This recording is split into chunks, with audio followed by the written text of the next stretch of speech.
Hi, my name is Dustin Turner, and I serve as the Theology and Training Pastor for Vintage Church.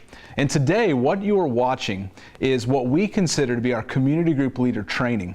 Every month, we provide training for our small group leaders in areas of things like leadership and small groups and personal discipleship and many other areas. And today, what we're going to be talking about is primarily about leadership, particularly leading in uncertainty. And I want to encourage you first that you can find all of this training at our website, vintageunited.tv/equip/cg-training. And so what we're going to be talking about today is leading in uncertainty. If there's one thing that is certain about life, it's the very fact that there's always going to be uncertainty. There's always going to be times and things in life that we're not sure of, that there's uncertainty.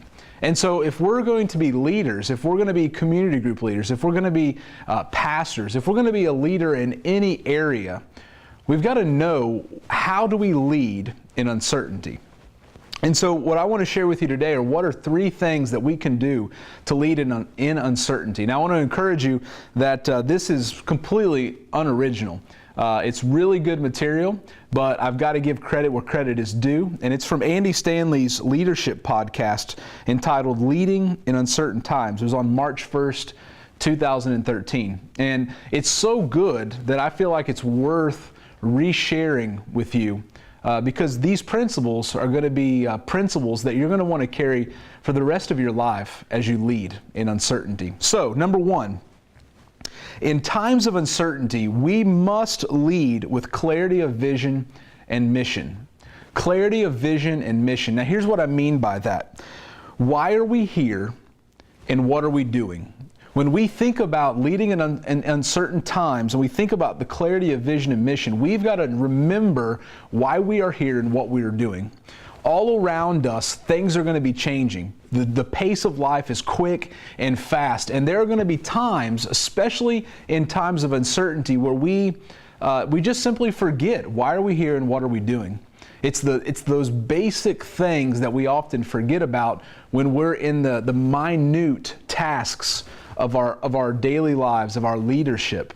And so in figuring out our clarity of vision and mission, we have to ask ourselves, why are we here and what are we doing? If you're a community group leader, think back to when you launched and you started your community group. Or think back to that time when you launched out a new community group. Why did you do that? Why did you want to be a part of it? Why did you want to be a community group leader? Think back to that vision and that mission that you had for your group. Now, if you're a Vintage community group leader, you should be thinking about the Vintage Church's mission to multiply the gospel, to live the gospel, love the city, and be the church. But also, I hope that as a community group leader, you've got a particular vision for your community group. How do you want to impact where you live, where your group hosts? How do you want to help disciple and care for the people that are in your community group? So you're going to be thinking about the vision and the mission. But also in times of uncertainty, those times cause us to think about the future. Now, things that are related to the future often are worry, fear, planning. And so anytime in a time of uncertainty, we begin to think about those things. And let's be honest, the future or planning or worry, those things can paralyze us. But when we're reminded of having clarity of vision and mission, the things those fears and those worries in the future and all the planning that's needed, what that begins to do is it begins to unparalyze us. We begin to remember, okay, hold on, wait a second. This is why I'm doing this. This was the reason I wanted to do this. This is what God had originally called me to or gave me a vision for. I can do this. So we need to think that in times of uncertainty, we need to fight. We have to have a clarity of vision and mission to fight those paralyzing things in our life. And lastly, clarity is a reminder that great things can happen in uncertainty. And we know this because anytime we start something new, you never know what it's going to be like. I mean, think about going back to your first day of school or the first day of high school. You have complete uncertainty. You have no idea what it's going to be like. Think about the first time you do something, even a simple thing as eating a meal that you've never ate before. When I go to restaurants, I hate to try new things. I like the things that I like. And so I normally eat the same thing over and over and over again because I'm afraid, it's a stupid fear, but I'm afraid that if I eat something that's new, I might not like it. And then the whole meal is ruined. And so when we have a clarity of vision and mission, we're reminded of that time that at the very beginning, when there was uncertainty, but we're able to look back and be like, man, look at what God has done. Look at what He's brought forth from this. And so when we're going to lead in times of uncertainty, we have to have clarity in regards to our vision and our mission. Second thing is this: if we're going to, leading in times of uncertainty, we have to have flexibility of plans. Flexibility of plans. Now, you and I, we do not like to be flexible. We are creatures of habit. We want things the same way all the time. And so, in times of uncertainty, we retreat to familiarity. We retreat to the things that we're familiar with. We want everything to be the same. But in times of uncertainty, we have to be flexible because we're not exactly sure what's going to work and what's not going to work. Plans might have to change. In times of uncertainty, we gravitate toward what we're most comfortable with. We want to go to the things that, even though we're in an uncertain time, we want to go back to the things that we are certain of, because those are almost like our comfort blanket. It's almost as if I know everything else around me could fall apart, but I know this very thing will not. And so we retreat to those things that are most comfortable. In regards to flexibility of plans, we have to understand that plans and strategy always follow mission and vision. The mission and vision is what propels us to move forward. How we do things is going to follow that vision and mission. And so what we do, the vision and mission, that's what we do, does not change. Whatever God's called us to, if we're a leader in a community group, what we do in a community group, leading and caring and discipling others, does not change. That's what God's called us to. Matthew 28, 19 through 20. Go therefore and make disciples of all nations. That's never going to change. In 2,000 years of Christian history, we're still called to that. However, how we do it, our plan or our strategy can change. God is asking us that in times of uncertainty, sometimes we have to be flexible with our plans. We've got to contextualize our plans, our mission differently than we did a year ago, 6 months ago. Because in times of uncertainty, we've got to be flexible to continue the vision and mission that God has called us to as leaders, but recognizing that it might have to change in how we do it. So the essential elements, the vision and the mission, does not change, but how we do it might have to. So in times of uncertainty, we have to lead with clarity of vision and mission. Number 2, flexibility of plans. But number 3, transparency in communication. Transparency in communication. We know all of this, but this is important to recognize and understand. Uncertainty breeds anxiety and suspicion. As a leader, if you've got any amount of people around you that you're leading, if there is a fear of uncertainty, people are going to begin to ask questions. What's going on? Why is this happening? Why is this not happening? And that uncertainty is going to breed the anxiety and suspicion.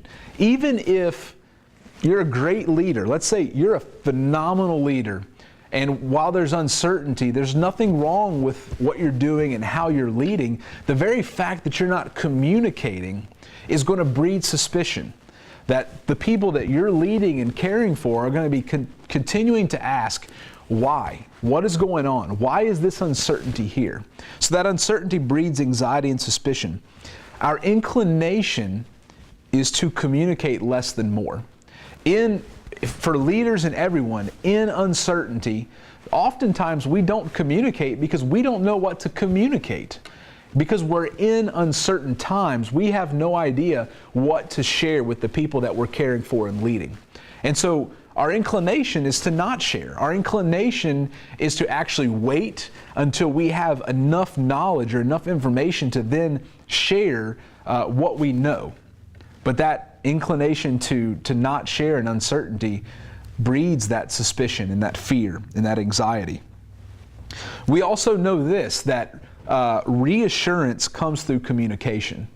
That when we share something with someone, we can reassure them that things are okay, that despite the uncertainty, that the vision and mission is carrying forward. The plans are changing. There's a flexibility of plans, but what God is doing, what we're trying to help and do and lead, it's still moving forward. And so it's important to communicate, to almost overly communicate in times of uncertainty, because when we do that, there's reassurance. The people that we're caring for and leading trust us. They're reassured of everything despite the uncertainty. And this is really important, that if in times of uncertainty we're going to be transparent in our communication, we've got to know this, that we've got to take the opportunity to communicate what people are worried about even before we have answers. So what that means is that everybody understands sometimes that uncertainty or that fear is the elephant in the room. Everybody knows that this is the thing that we're uncertain about. And we can, as leaders, we can try to say, oh, it's not there, it's not real, it's, what elephant? But it's there, and everybody's concerned about it.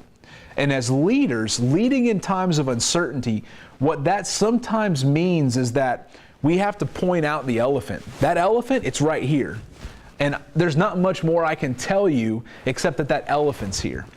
But we are praying, we are thinking, we are planning, we are asking God for clarity of things and how we're going to adjust our plans, how we're going to adjust our strategy for the vision and mission God has called us to.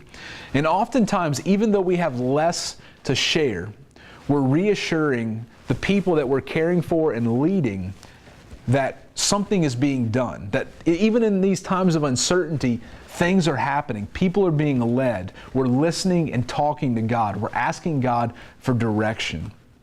So if you're going to lead in a time of uncertainty, which we can all say is going to happen in one moment or another, you've got to be transparent in your communication. You've got to be able to reassure people that despite the uncertainty, despite the fact that you might not have a clue of what's going to be next, that you're literally taking a step into darkness, that you can reassure them that something is being done, that you're following God, that you're sticking to the vision and mission in which God's called you, and that the plans and strategy are changing. So to recap it all, when we're talking about leading in times of uncertainty, we have to think about clarity of vision and mission. Make it clear why we're here and what we're doing. Number two, flexibility of plans. The vision and the mission, why we're here and what we're doing, will not change. But the plans and strategy, how we carry it out, potentially will. Be flexible in times of uncertainty. And then number three, transparency and communication. Even if you don't have all the answers, be transparent in communicating what's going on to your people. And I can promise you that even despite that uncertainty, people are going to honor you as a leader. They're going to respect you, and you're going to be a better leader because of some of these principles in times of uncertainty. So the times of uncertainty are going to happen. We just need to now prepare ourselves for them. It's not a matter of if, but when they happen. Thank you guys. Hope you have a great day.